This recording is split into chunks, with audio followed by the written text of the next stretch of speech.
Jikalau kita taat, kan dengar panggilan. Aku ingin setia dan terus maju. Aku ingin setia dalam firman-Mu. Aku ingin setia walau duka. Aku ingin setia karena semua. Ku mau hidup baginya, menyenangkan Yesus. Jika aku setia, kan dipuji Kristus. Aku ingin setia dan terus maju. Aku ingin setia dalam firman-Mu. Aku ingin setia walau duka. Aku ingin setia karena semua.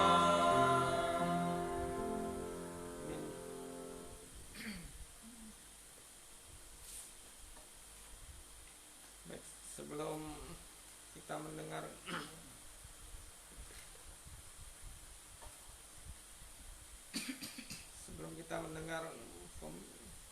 menjabarkan firman Tuhan, kita nyanyikan pujian nomor 132, Pahlawan Iman.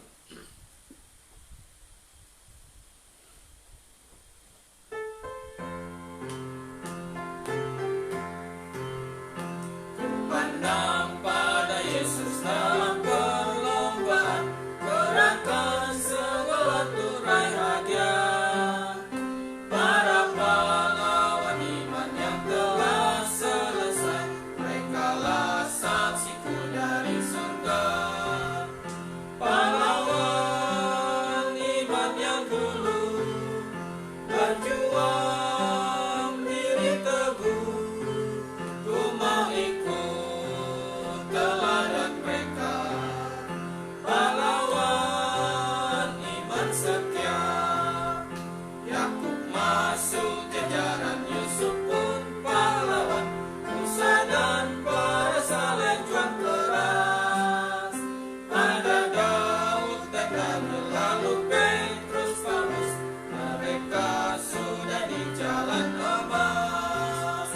Pahlawan iman yang dulu berjuang diri teguh, ku mau ikut teladan mereka. Pahlawan iman setia. Amin.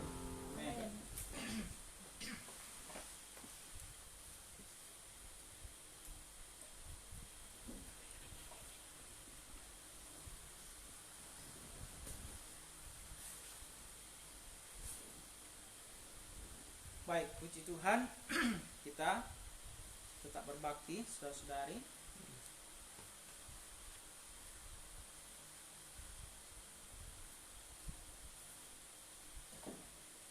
Mari kita buka firman Tuhan dari Yohanes pasal 16. Yohanes 16 ayat 8. Kita ingin mengetahui keselamatan yang Tuhan karuniakan itu dalam banyak istilah yang Tuhan kasih itu ada di dalam Alkitab. Tapi kita mau lihat dulu di dalam Yohanes 16 ayat 8. Kita baca bersama-sama.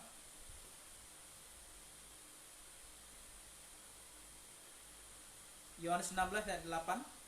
2, 3 ya. Dan kalau Ia datang, Ia akan mengisapkan dunia akan dosa, kebenaran dan penghakiman. Sekali lagi, 2, 3 ya.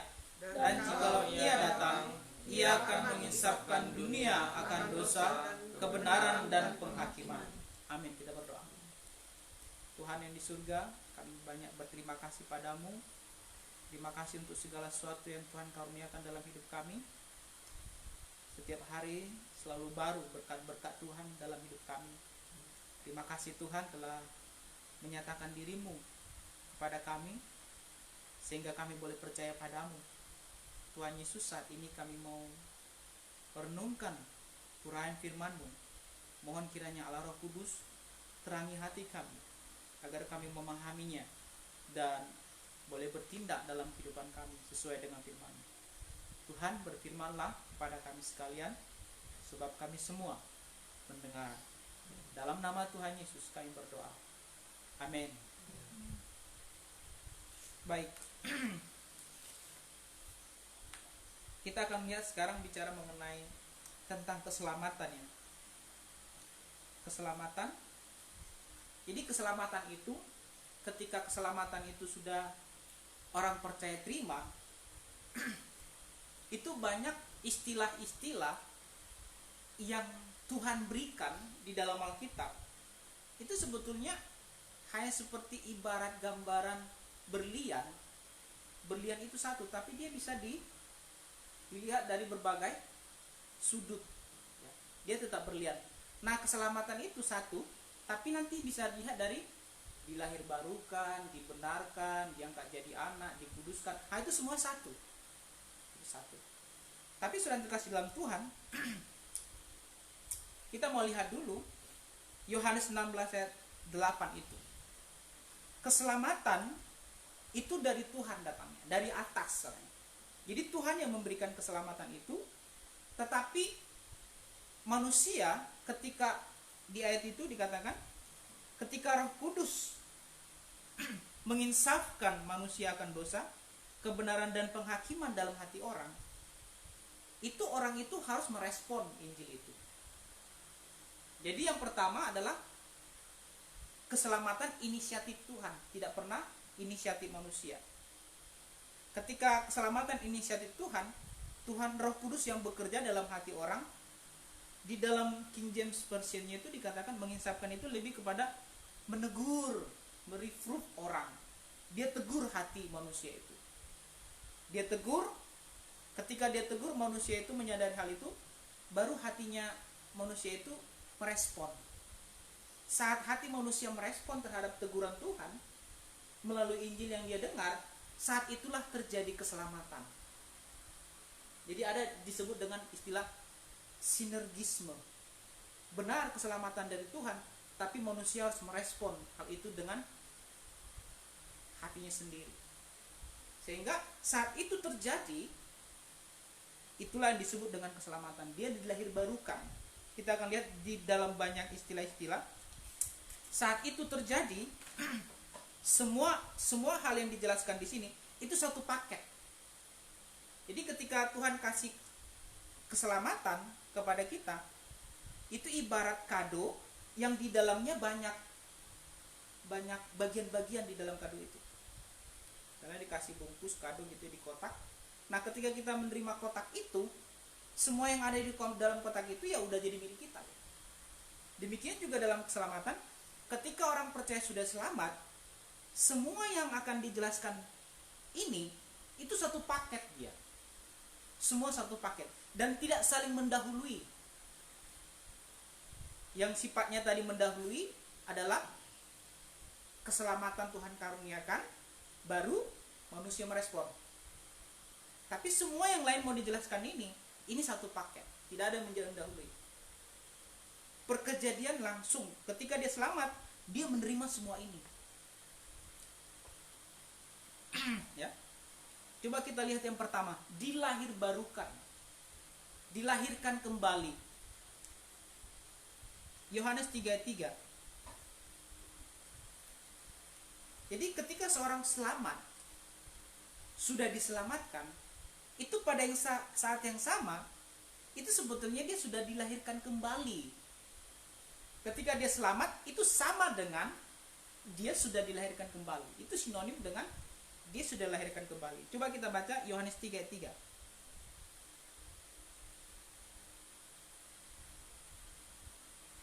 2:3. Yesus menjawab katanya, Aku berkata kepadamu, sesungguhnya Artinya jika seorang tidak dilahirkan kembali, ia tidak dapat melihat kerajaan Allah. Ya, dia dilahirkan kembali karena firman Tuhan berkata ketika manusia dilahirkan ke dunia ini dalam daging, itu kita di dalam dosa. Tapi ketika kita sudah diselamatkan, Alkitab berkata kita dilahirkan kembali. Dilahirkan kembali dalam pengertian apa? Ya dalam hal rohani gitu. Kita sudah diselamatkan sama dengan dilahirkan kembali oleh Roh Kudus tadi yang melahirkan kita kembali. Jadi secara rohani pengertiannya dilahirkan kembali. Yang kedua kita lihat dikuduskan, Ibrani 10 ayat 10. Ibrani 10 ayat 10.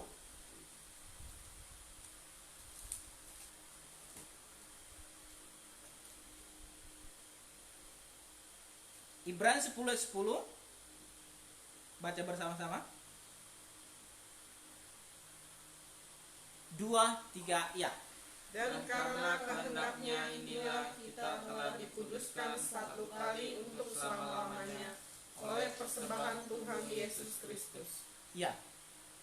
Dilahirkan kembali itu sama dengan dikuduskan juga. Poinnya sama, saat diselamatkan orang itu sudah dilahirkan kembali. Orang itu juga sudah dikuduskan sekali selamanya. Apa pengertian dikuduskan? Apa maksud? Apa sih arti kudus? Kudus itu dipisahkan. Ada sebuah barang, sesuatu yang sifatnya kudus, kita pisahkan dia dari sesuatu yang lain. Nah, Tuhan disebut kudus karena dia terpisah dari semua yang lain. Bukan hanya dalam hal dosa, tapi dalam semua ciptaan yang lain, Tuhan itu terpisah. Dalam pengertian tertentu, Tuhan itu terpisah. Baik dari malaikat yang kudus gitu ya, atau dari orang-orang kudus, dia punya sifat atau keberadaan diri yang terpisah dari semua yang lain. Itu sebabnya dikatakan Tuhan itu maha kudus. Dia terpisah dari segala sesuatu dalam pengertian tertentu. Nah, kalau misalnya kita sebut Alkitab ini kitab kudus atau kitab suci, kenapa kita sebut Alkitab ini sebagai kitab yang kudus? Karena dia berbeda dari semua buku-buku lain. Dari jutaan buku yang ada di dunia ini, Alkitab itu berbeda. Khusus dia. Kudus dia. Itu pengertian kita tentang apa yang dimaksud dengan kudus. Nah, ketika orang percaya sudah diselamatkan, Tuhan katakan Tuhan kuduskan sekali untuk selamanya.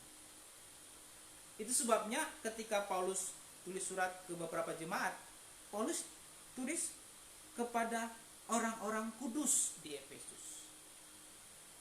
Jadi kekudusan manusia tidak bicara mengenai kesempurnaannya. Tidak di sana poinnya. Kekudusan manusia itu ketika dia sudah dipisahkan oleh Tuhan. Dipisahkan dari mana?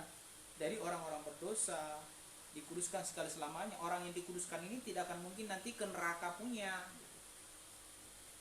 Jadi ketika orang percaya sudah diselamatkan, dia sudah dilahirkan kembali, langsung dikuduskan saat itu juga. Dan kita lihat yang ketiga, dibenarkan pada saat itu juga. 2 Korintus 5 ayat 21.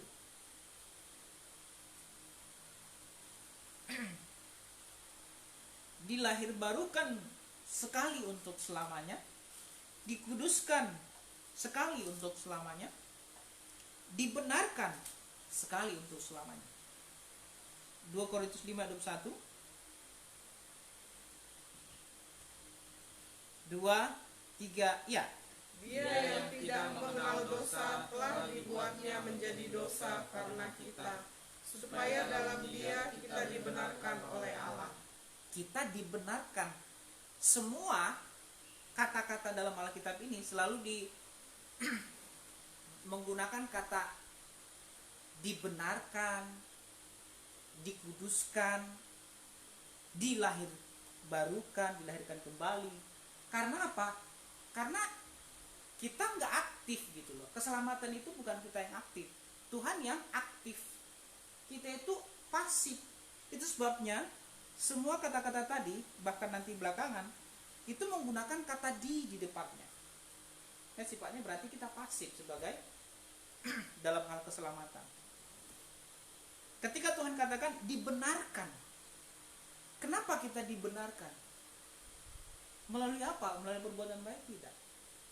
Ketika kita dibenarkan oleh Kristus dalam pengertian, jadi Tuhan Yesus membenarkan kita. Posisi yang benar dari Tuhan Yesus itu ditaruh di dalam kita. Kenapa? Karena kita sudah percaya kepada Dia. Jadi posisinya yang benar itu diberikan kepada orang yang percaya pada Dia, sehingga disebut dibenarkan, disebut orang benar. Orang benar.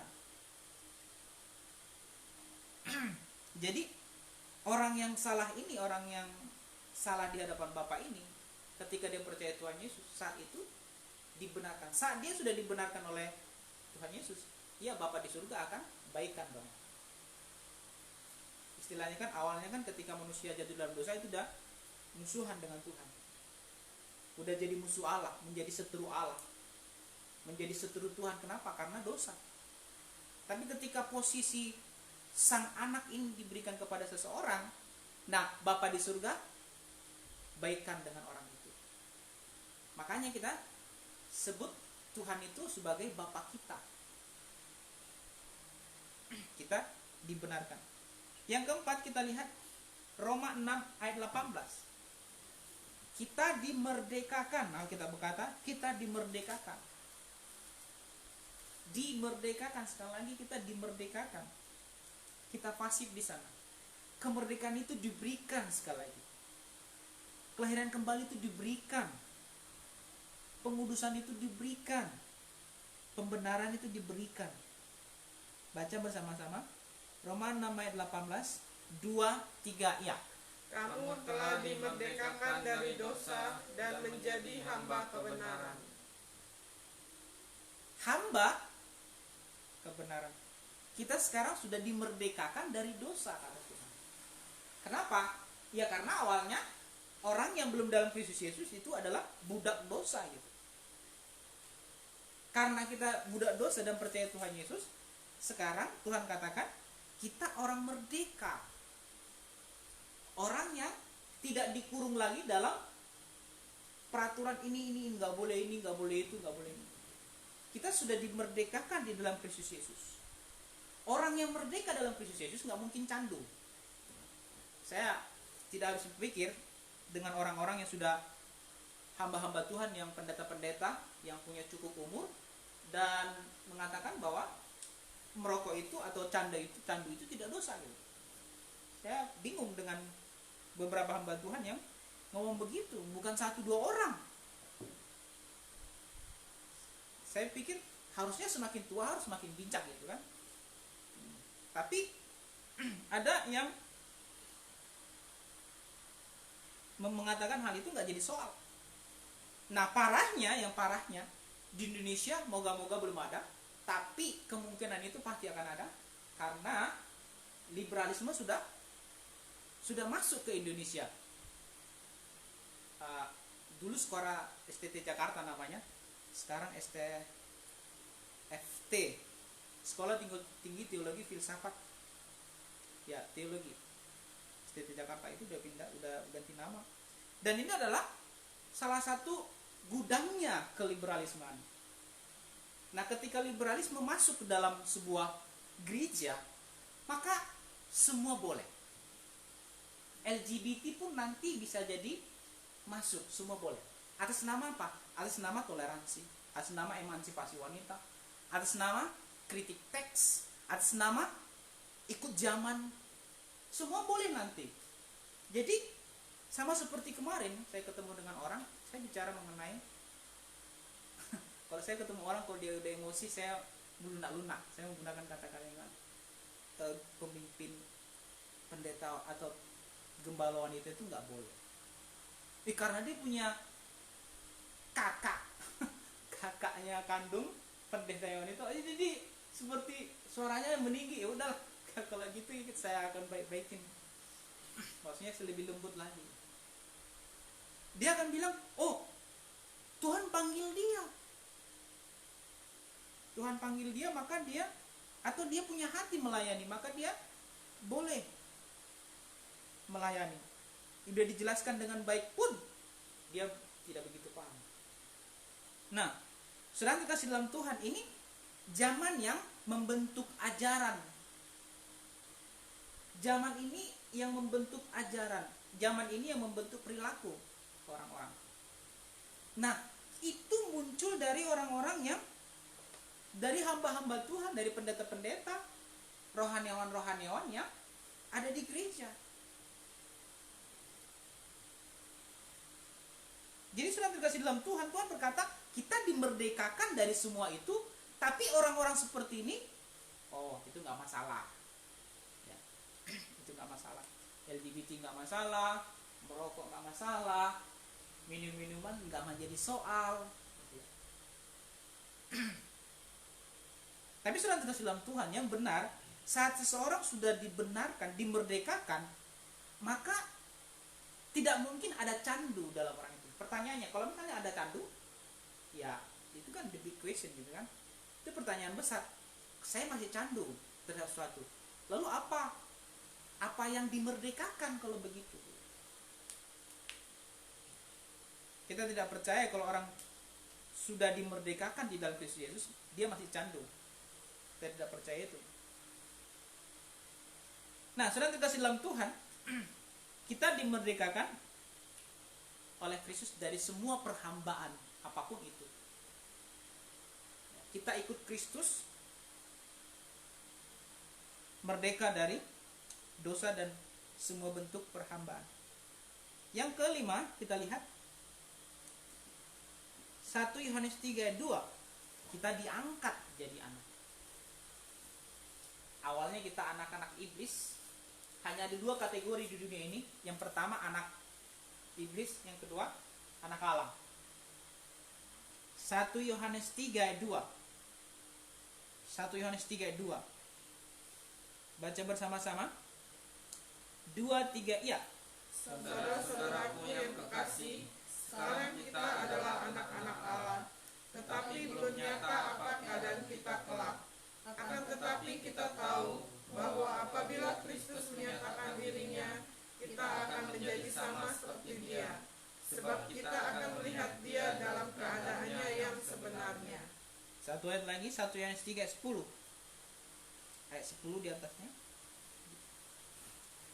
Ayat 10 sekarang. 2, 3, iya. Inilah tandanya anak-anak Allah dan anak-anak iblis. Stop. Ada 2 kategori di dunia ini dalam pemandangan Tuhan, dalam hal rohani. Anak-anak Allah atau anak-anak iblis. Tidak ada di tengah-tengah atau campuran-campuran. Hanya ada 2 kategori. Dan sedang terkasih dalam Tuhan, ketika seseorang sudah dilahirkan kembali, sudah diselamatkan, sekali lagi dia dikuduskan, dia dibenarkan, dia sudah dilahirkan kembali, dan pada saat yang sama dia sudah diangkat menjadi anak Allah. Jadi kita ini anak-anak angkatnya Tuhan. Kenapa? Ya karena kita anaknya iblis awalnya gitu. Ketika kita lahir dari rahim ibu kita, kita adalah orang berdosa. Daud berkata, aku dikandung dalam dosa. Dalam dosa aku dikandung oleh ibuku. Jadi ketika aku datang ke dunia ini, aku adalah sebagai orang yang berdosa. Jadi dalam kategori saya pasti anak iblis. Nah, tapi ketika saya sudah dilahirkan kembali, saat terjadi respon tadi, ketika Roh Kudus tegur, saat terjadi respon, terjadi keselamatan. Saat keselamatan terjadi, saat itu juga kita sudah diangkat jadi anak. Jadi sudah tugas dalam Tuhan. Apa perbedaan antara anak-anak iblis dan anak Allah? Tentu ada perbedaannya. Anak Tuhan menyukai yang namanya menyelidiki firman Tuhan. Anak iblis tidak suka itu gitu. Anak Tuhan pasti menyukai berbakti bersama sebuah jemaat. Anak Tuhan menyukai itu. Anak iblis mustahil menyukai hal itu. Boro-boro dia menyukai hal itu. Nah, selain dikasih dalam Tuhan ada banyak kategori lain. Jadi yang kita lihat adalah ketika kita diangkat jadi anak Allah, artinya kita pernah menjadi anak iblis. Kita pernah menjadi anak iblis, dan ketika sudah diselamatkan kita menjadi anak Allah. Jadi bagaimana anak Allah bersikap? Yang terakhir kita lihat, dimateraikan oleh Roh Kudus.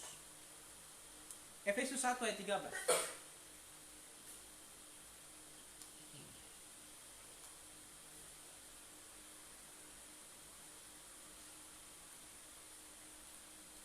Dimateraikan oleh Roh Kudus, Efesus 1 ayat 13.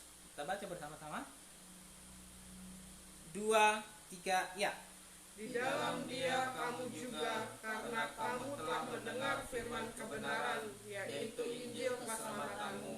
Di dalam Dia kamu juga, ketika kamu percaya, dimateraikan dengan Roh Kudus yang dijanjikannya itu. Ya, saudara kasih dalam Tuhan, Roh Kudus menjadi jaminan orang percaya. Dalam King James versinya lebih tepat warisan, inheritance. Dia warisan kita gitu. Jadi penjamin kita itu sekarang ketika kita diselamatkan, saat itu juga, detik itu juga Roh Kudus ada di dalam orang percaya itu. Saat itu juga, saat Roh Kudus tadi tegur, lalu manusia itu merespon, saat itu terjadi, Roh Kudus langsung ada pada orang itu. Jadi tidak berlaku sistem sekarang dia percaya Yesus tapi Roh Kudus belum ada. Nanti ketika dia baptisan Roh Kudus katanya baru dia ada. Itu karisma Pentakosta punya ajaran beberapa. Jadi waktu orang percaya Tuhan Yesus, dia tidak serta-merta sudah ada Roh Kudus di dalamnya. Nanti hari Pentakosta baru pencurahan Roh Kudus, baru dia dipenuhi oleh Roh Kudus, baru Roh Kudus ada pada dia. Dan kita nggak percaya itu. Kita percaya saat seorang sudah diselamatkan, detik itu juga, saat itu juga Roh Kudus ada pada orang itu. Jadi Roh Kudus ini menjadi jaminan bagi kita.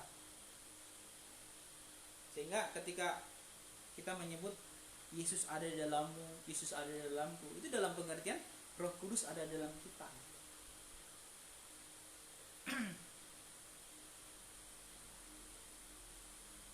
Kita melihat di dalam, dan Roh Kudus ini menjadi jaminan sampai Tuhan datang kembali. Nah, ada yang satu soal tentang eskatologi atau akhir zaman dalam ajaran kita. Kita menantikan Tuhan Yesus itu di awannya, bukan menantikan Tuhan Yesus turun menjejakkan kakinya di Bukit Zaitun. Kita tidak menantikan kedatangan Tuhan Yesus dalam pengertian itu. Kita menantikan Tuhan Yesus datang di awan. Saat Tuhan Yesus datang di awan, kita akan bertemu dengan Dia. Setelah 7 tahun, kita akan turun bersama-sama dengan Tuhan gitu ke bumi ini. Jadi kita tidak menantikan seperti yang dikatakan Zakaria. Coba kita lihat deh. Yudas 1 ayat 14. Yudas 1 ayat 14. Kita turun bersama dengan Tuhan dari awan sana.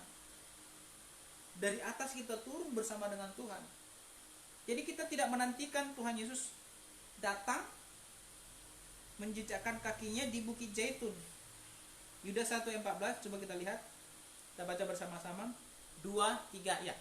Juga tentang mereka, Henok keturunan ketujuh dari Adam telah bernubuat, katanya, sesungguhnya Tuhan datang dengan beribu-ribu orang kudus-Nya. Jadi Tuhan nanti datang menjejakkan kaki di Bukit Zaitun itu bersama dengan kita yang sudah diangkat tadi. Jadi memang ada 2 fase kedatangan Kristus. Dan yang kita nantikan itu fase pertama, ketika Tuhan ada di awan. Ketika Tuhan ada di awan, Dia datang, kita tidak terangkat, berarti kamu belum diselamatkan, kamu belum diangkat jadi anak, kamu belum dimateraikan Roh Kudus, kamu belum dikuduskan, kamu belum dimerdekakan, kamu belum dilahirbarukan, kamu belum dibenarkan. Berarti sederhana sekali, pembuktian yang paling nyata itu yaitu nantinya gitu. itu tidak bisa terbantahkan. Saat Tuhan datang di awan, semua orang kudusnya akan Tuhan angkat. Jadi seperti ibaratnya itu sering diilustrasikan, tahu magnet ya? Magnet. Jadi ada tumpukan besi-besi di situ, lalu ada dibuat beberapa hasil gergaji-gergajian itu ya, apa namanya, serbuk-serbuk papan gitu, serbuk-serbuk kayu disatukan dengan serbuk-serbuk besi. Jadi ketika kita taruh magnet itu dari atas, itu otomatis besi yang di bawah itu langsung terangkat. Yang namanya serbuk kayu tadi itu nggak mungkin terangkat. Itu juga dengan ilustrasi tentang kedatangan Tuhan. Ketika Tuhan datang nanti, itu semua orang-orang percaya langsung terangkat, langsung diubahkan dalam tubuh kemuliaan, langsung Tuhan angkat. Kalau itu tidak terjadi, berarti kamu belum pernah dilahirkan kembali, belum pernah dimerdekakan, belum pernah dikuduskan, belum pernah diangkat jadi anak, belum pernah diselamatkan pada intinya. Jadi saudara terkasih dalam Tuhan, ketika Tuhan berkata Roh Kudus diberikan pada orang percaya, itu jaminan kekal. Saat kita berdosa nggak langsung hilang keselamatan, tidak ada begitu.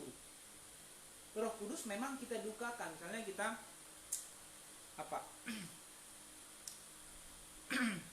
berkata kotor misalnya, ketika kita misalnya sudah gelap mata gitu, langsung keluar kata-kata yang nggak benar, ya Roh Kudus dalam diri kita akan berduka. Dia tidak langsung keluar begitu, dia tetap ada dalam diri kita, tapi dalam bagaimanalah misalnya seorang ayah dikecewakan oleh anaknya, bagaimana kira-kira perasaan Tuhan? Begitulah perasaan Roh Kudus. Bagaimana perasaan seorang ayah atau ibu, begitulah perasaan Roh Kudus saat orang percaya berbuat dosa. Tapi Roh Kudus tetap ada di situ sebagai, Tuhan katakan sebagai jaminan.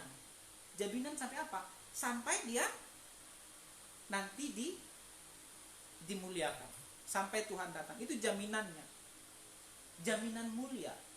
Jadi keselamatan di sini sifatnya pasti, sifatnya pasti. Jadi saat kita percaya Tuhan Yesus, pasti masuk surga. Tidak ada tending aling-aling, oh saya begini. Enggak, karena semua yang kita uraikan tadi itu diawali dengan dibenarkan, di semua hasil kerja Tuhan. Sehingga kalau ada orang berkata, saya masalah di kekristenan salah satu ini, mereka percaya pada Yesus tapi plus, ada plus-plusnya. Saya harus begini. Artinya darah Kristus itu kurang gitu. Belum mampu, harus tambah didoakan imamnya misalnya begitu. Harus tambah, dia harus banyak berbuat baik. Harus tambah ada perjamuan, semacam perjamuan yang kudus, menguduskan orang. Harus tambah ini dan itu. Harus tambah baptisan air. Nah, ini sinkretisme di dalam kekristenan. Sinkretisme dalam kekristenan rupanya ada dalam keselamatan. Mereka nggak percaya beriman pada Yesus Kristus cukup. Enggak begitu. Nah, saudara kasih dalam Tuhan, kita tidak percaya itu. Semua yang lain itu tidak ambil-andil dalam keselamatan. Semua yang lain tadi, semacam berbakti bersama-sama, menyukai baca Alkitab, semua itu adalah efek, adalah hasil dari seseorang setelah dia diselamatkan. Jadi saudara kasih dalam Tuhan, itu semuanya paket dari keselamatan.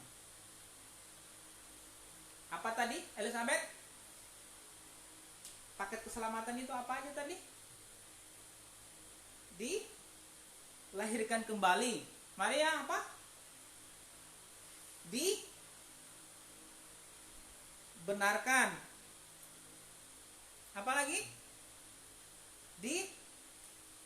dikuduskan, dimateraikan oleh Roh Kudus. Ada banyak Tuhan menggunakan istilah-istilah di dalam Alkitab, dan semua itu diinspirasikan oleh Tuhan. Jadi seperti tadi, keselamatan itu ibarat berlian. Tuhan kasih berliannya, kau bisa lihat dari berbagai sudut. Ya. Atau ibarat kado tadi, ketika engkau menerima keselamatan, engkau terima semua yang ada di dalam kotak itu. Ada 6 kan? Dilahirkan kembali, dikuduskan, dibenarkan, dimerdekakan, diangkat menjadi anak, dimateraikan. Semua satu paket. Kita langsung terima saat itu. Jadi saudara dikasih dalam Tuhan. Tuhan memberikan semuanya itu kepada orang-orang yang percaya kepada Dia. Jadi apakah kita sudah selamat? Kalau belum, berarti ini nggak bisa diterima semua.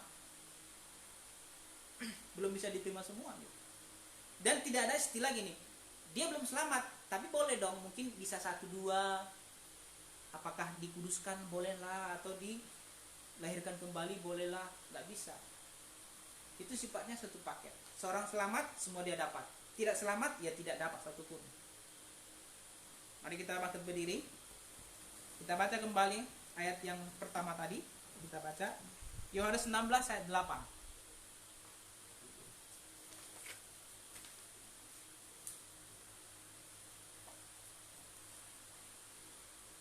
Yohanes 16 ayat 8.